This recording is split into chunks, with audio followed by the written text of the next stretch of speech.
The Rue here with Rue's Garden Guide. Today we're going to dive into a topic that is important to me personally. This video is going to be a little different, a little bit more vlog style, but before we get started, make sure to like and subscribe, hit that bell icon to be notified of future videos, and let's go ahead and get into it. Today I want to talk about the struggles that come with caring for plants when you have a mental health issue. If you are to go onto Google and search mental health in plants, you're going to find a lot of hits around things like horticulture therapy, as well as personal vlogs, a little bit like this, that talk about how much plants have helped their mental health issues, how much it has changed their daily routine, how much it's helped with perspective or anything. And that's great. That's proven by science that plants do help with mental health. They help, particularly just the thing that Northerners struggle with, the seasonal affective disorder of having greenery in your house just helps get through those long winter months.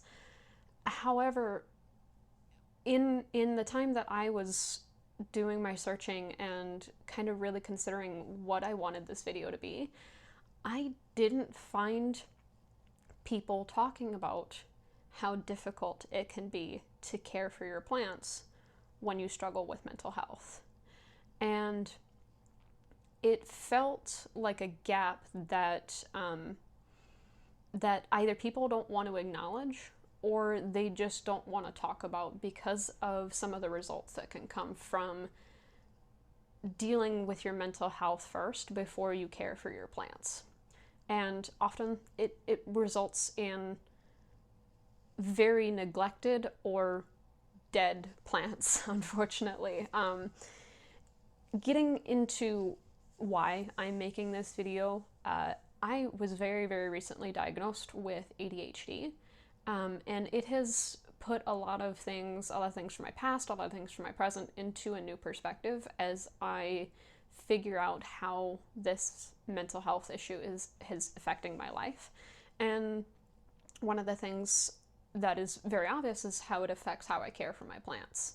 My mental health often manifests in forgetfulness, in a unwillingness to do a lot of things. It's just basically that low effort, high dopamine reward thing. I'd rather sit and play video games or scroll through a phone because my brain says this gives me dopamine. I'd rather do this than anything else. And that has led to a lot of times where my plants get neglected for weeks on end. It has resulted in a lot of very beautiful plants that I've bought when I'm feeling very well, dying in those weeks that they are neglected, unfortunately. And as I go through my journey with my mental health, I'm looking at how do I deal with caring for these things that as something I really enjoy. How do I care for my plants while still putting my mental health first, because my mental health should always come first. You have to be able to care for yourself before you care for other things. We wish it wasn't that way, but you have to be able to do that one way or another. You have to give yourself the energy to be able to give that energy to other things, right? So I kind of sat down for a while because I know my ADHD isn't exactly the same as other people's ADHD, and it's definitely not the same as other mental health issues. So I kind of wanted to get some perspectives from other people who deal with mental health and some of their struggles. And mind you, this is a very small pool. This is very individualistic, but these were a few things that I found other people happen to struggle with. Anxiety kind of manifested in a few ways, at least from the people that I talked to, as like a fear or a paranoia of doing too much one way or another. It was either they underwatered, like in the sense of being paranoid that their plants would get root rot. So the mental health manifested in a way where they undercared on their plants, and often they suffered for that, you know? So anxiety can manifest in that that paranoia of causing neglect, in the sense of you don't want to cause further neglect. And then things like mania. Mania could often, you know, at least from the people that I talked to, it manifested in living in the moment, which often led to the plants getting neglected for a while because the mania wants to move on to the next thing. It wants to live in the current moment and keep experiencing the next thing, the different thing, which plants have a consistency, you know? You have to either care for them on a a bi-weekly or a daily basis. And in those cases of wanting to have that next leap in experience, the plants get, ignored for a little while. And on top of, leading into that, I should say, is hyperfocus. Rather than the living in the moment, you have your hyperfocus where you get so fixated on caring for your plants that can often lead to overcare. You see this, you have this brand new plant, this baby plant that is just amazing. You have tender baby new leaves that are just, they captivate you, and you pamper it for days and days and days, and that's not the kind of care that it needs, leading it to it suffering from, overwatering or too much fertilizer or whatever it is that your hyperfocus manifests as. And the other one, which is not something I really personally deal with, so this is a lot of anecdotal information, is how depression can play into the care of your plants. Talking to the people that do suffer from depression, they just don't have the energy, the ability to get up and do that care that is required from the plants. And that's, with a mental health issue, that's not your fault. It's how you are biologically wired as a brain, and you can't make it not happen. And it's something as plant care owners that we need to learn how to work around. And that's, for my channel, that's one thing that I kind of want to work on, right? Is helping teach people shortcuts. Not like I'm going to take out steps that are necessary in my plant's care to make my work less, but shortcuts as in I can make my job easier if I do things differently, or if I take a little time to set something up to make it work better, right? I want to help provide people with shortcuts, and to the people that I did talk to, I noted a lot of commonalities that they talked about, whether it was feelings or things that they did to kind of get through these moments, these periods of time where their mental health was poor. The most common feeling, obviously, and one of the biggest drives that got people back onto their plant care after they would have poor mental health was guilt. You would see these people talk about, I walk in and my plants are looking sad. The leaves are drooping, or they've turned yellow, or whatever signs your plant is giving you that it's suffering from the stress of lack of water or too much fertilizer or whatever it may be. And it caused a lot of guilt because they know, or they knew at the time, and I've done the same thing, where you walk in and you see how your plants look and you go, I did this to them. My inability to work around my mental health has caused my plants to suffer. And for the people that do suffer from this kind of guilt, and I am trying to say this to myself as well, is it's okay. As I've mentioned several times in this video so far, you can't help that you have a mental health issue. It's just the way you are. And feeling that guilt is also okay, but I do hope that you understand that it's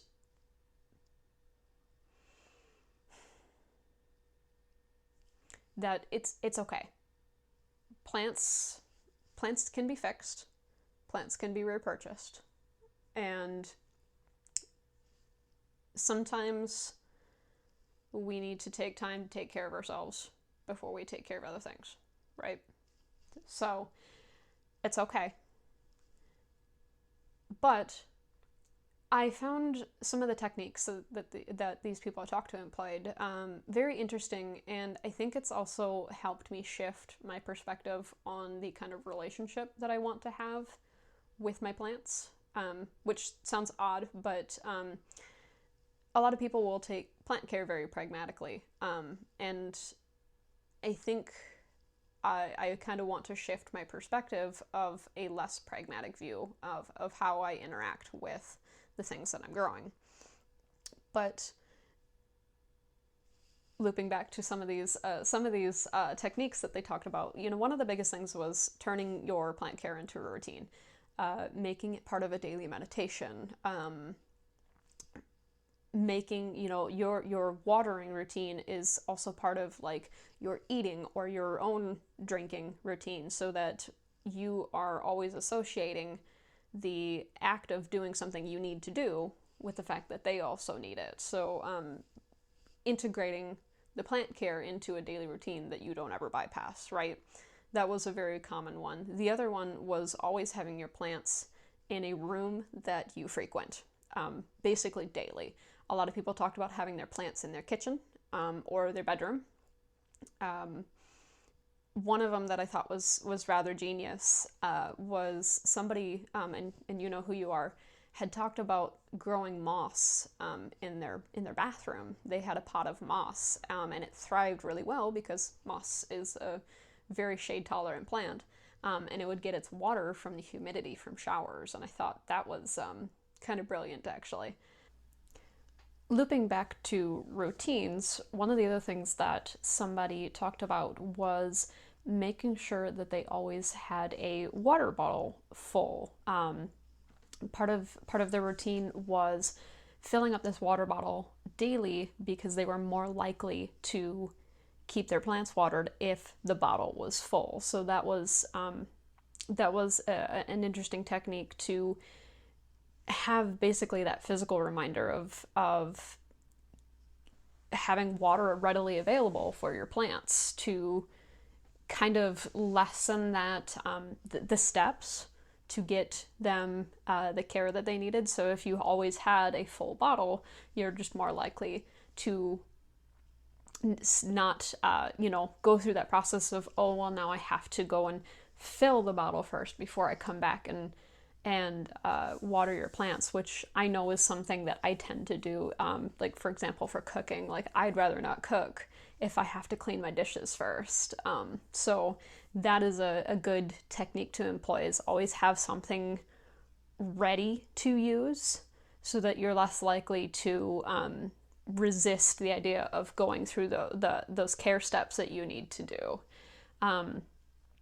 The last thing I want to talk about is something that I do myself, and that's buying plants that are better suited for the kind of care that you're going to be able to provide for your plants. What I'll do here at the end of the video is take you through a little tour of the plants that I consider what my champions.